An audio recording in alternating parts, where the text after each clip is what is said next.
Assalomu alaykum aziz o'quvchilar. Sizlar bilan bugun loyiha ishi, audio matn tayyorlash.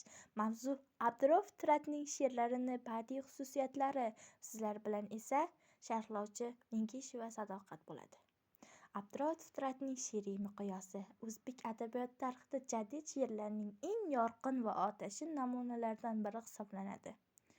Uning she'rlari shunchaki tuyg'ular ifodasi emas, balki millatni uyg'onishiga qaratilgan siyosiy va ijtimoiy chorlovdir. Fitrat she'rlarida Vatan, Turkiston obrazlari g'oyat dadil va haybatli tasvirlanadi. Uning vatani muqaddas ona deb biladi va uning xor bo'lganidan, mustamlakachilik kishanlarida qolganidan o'kinadi. Fitrat she'rlarining markazida hurlik, ya'ni ozodlik g'oyasi turadi. U xalqni g'aflat uyqusidan uyg'onishiga, o'z haq huquqini tanishiga va mustamlakachiliklar bilan kurashishga chaqiradi. Fitrat she'rlarida millatning eng katta dushmani sifatida jaholat, bilimsizlik ko'rsatiladi.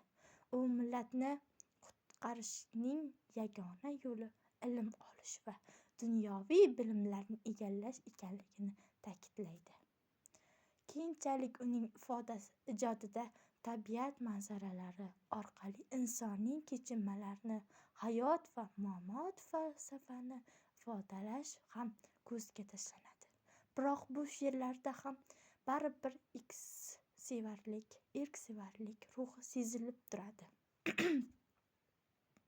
Xulosa qilib aytganda, Fitrat she'rlari va bu millat fojiasi va ozodlik orzusining she'riy ifodasidir. U o'z she'rlari bilan o'zbek she'riyatiga yangi ruh, yangi vazn, barmoq vazni va yangi ijtimoiy vazn olib keldi. Sizlar bilan esa Mingish va Sadoqat bo'ldi. E'tibor uchun rahmat.